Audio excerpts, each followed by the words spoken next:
Hi, everybody, and welcome to episode number 477 of For Immediate Release. I'm Shel Holtz. And I'm Neville Hobson. Wikipedia has long been held up as one of the internet's success stories, a vast collaborative knowledge project that has largely resisted the decline and disorder we've seen on so many other platforms. But it's now facing a new kind of threat, the flood of AI-generated content. Editors have a name for it. Not just editors, by the way, we do as well. It's called AI slop.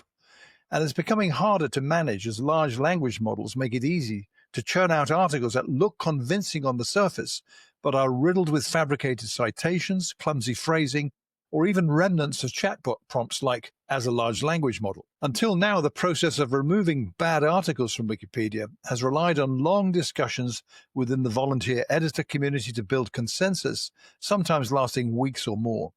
That pace is no match for the volume of junk AI can generate.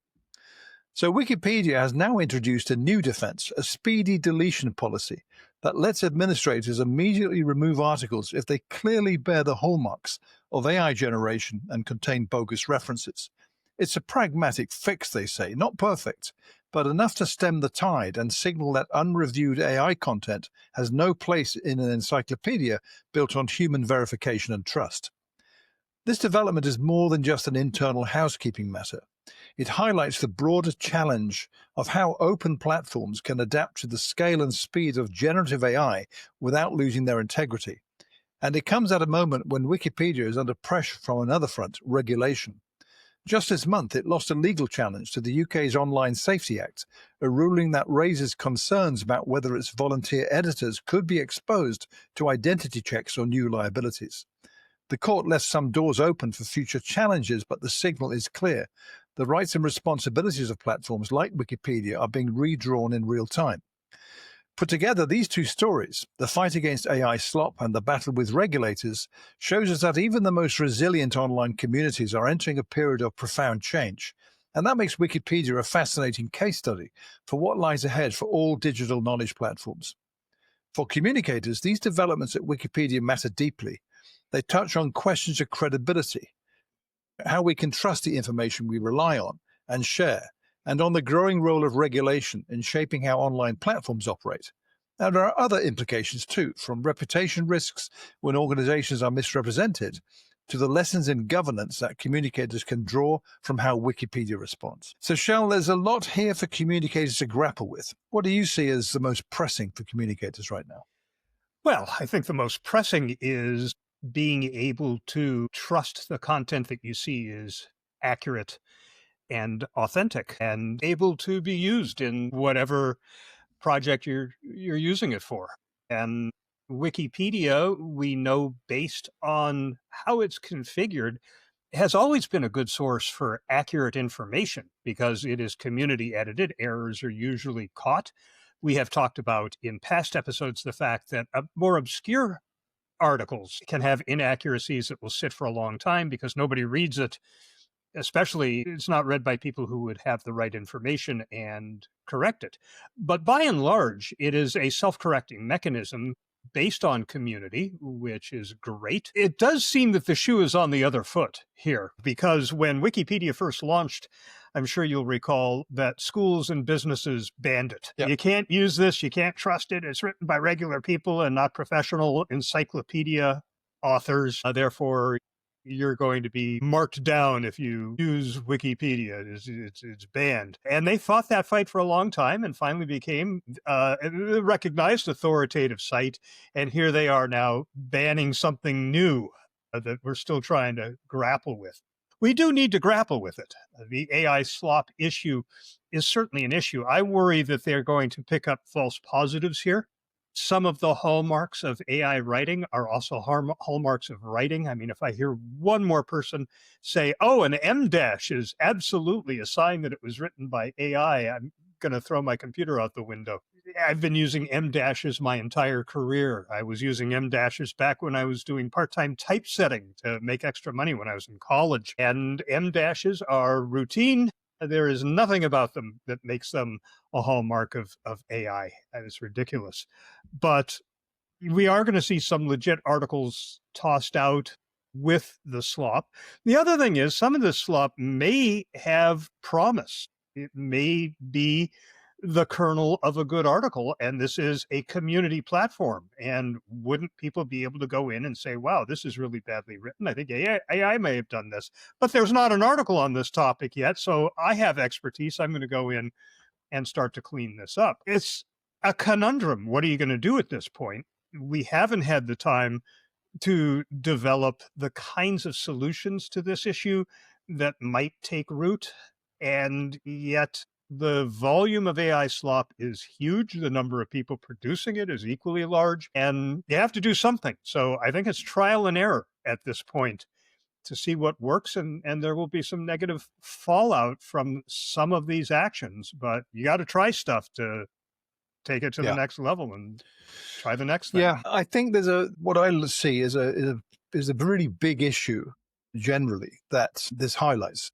And part of it is based on my own experience of editing Wikipedia articles in a couple of cases for an organization working with people like Butler Inc.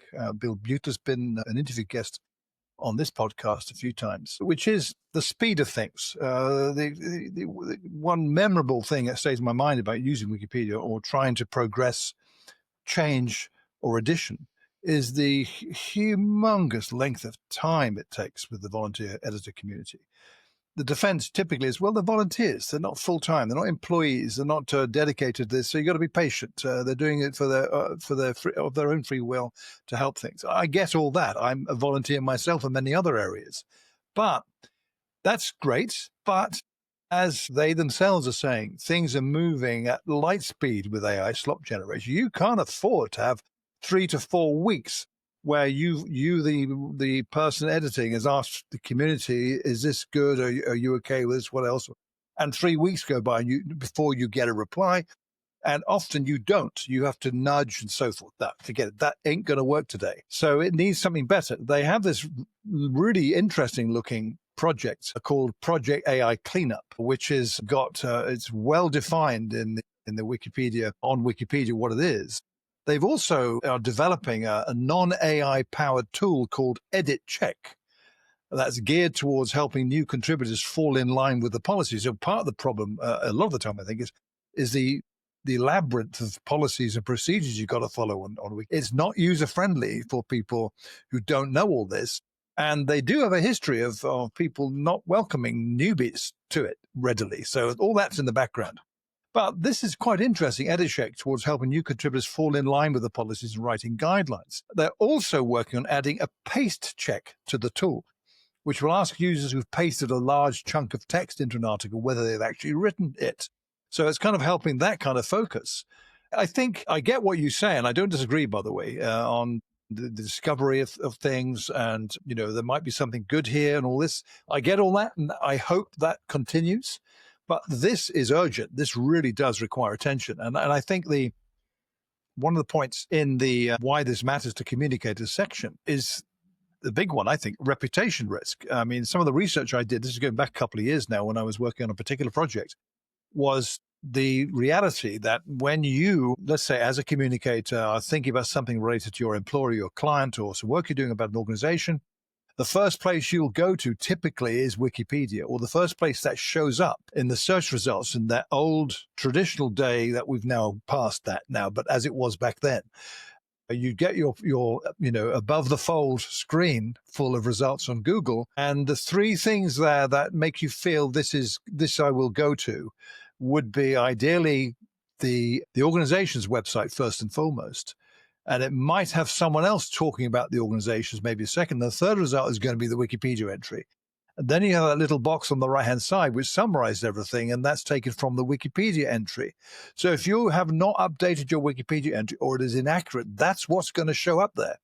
So getting this right is good. But unfortunately, that won't work in the day of AI slop because things change so fast. And just wait till agentic AI gets on the case and you've got all these bots creating content as well. I think the point about M dashes and so forth, that isn't going to stop anytime soon, I don't think. And I believe that that presents a big challenge to Wikipedia, where you have human verifiers checking things, where this artist has got 15 M dashes. Hey, come on, that's got to be AI generated. So all that kind of thing, they still have to figure out how to do that. I think your point about they got to do something for this, absolutely, and this is probably the one thing they're doing, but there's more they still need to do that is likely to be quite a challenge. The speed because of the speed how this is evolving so fast. So I think it comes down to, I suppose, you, the information consumer, the user of the stuff you're finding.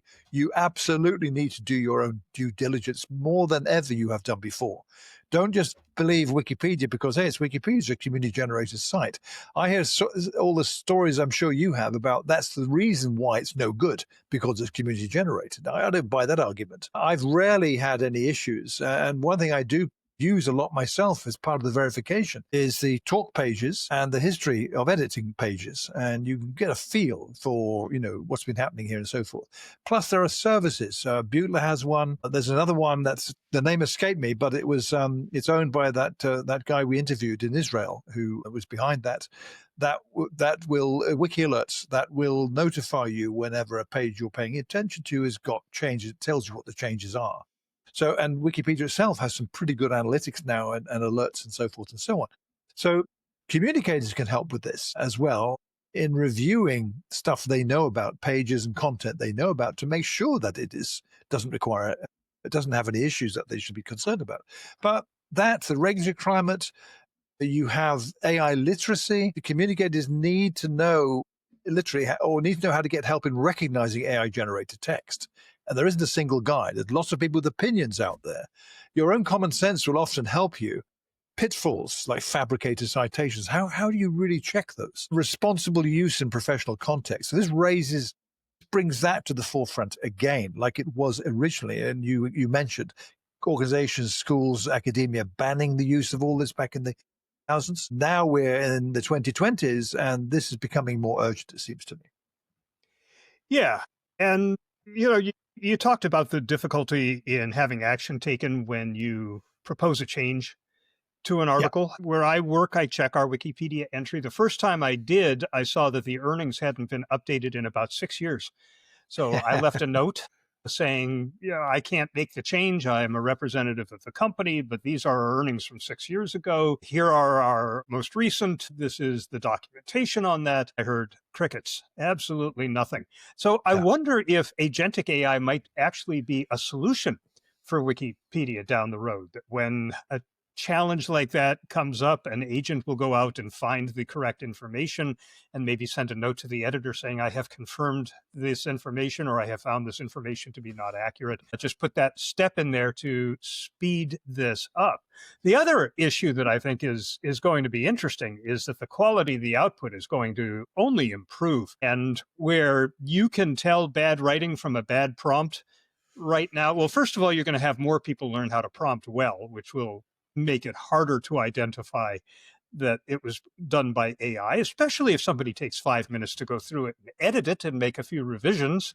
The AI is just going to crank out better stuff as new models appear, because the work that they're doing is just designed to produce better outputs. That's going to make it harder to find these things. So again, finding a way to identify it and address it has to be top of mind. And the current process, I think, is just a first step, what they're doing now. It's not going to scale.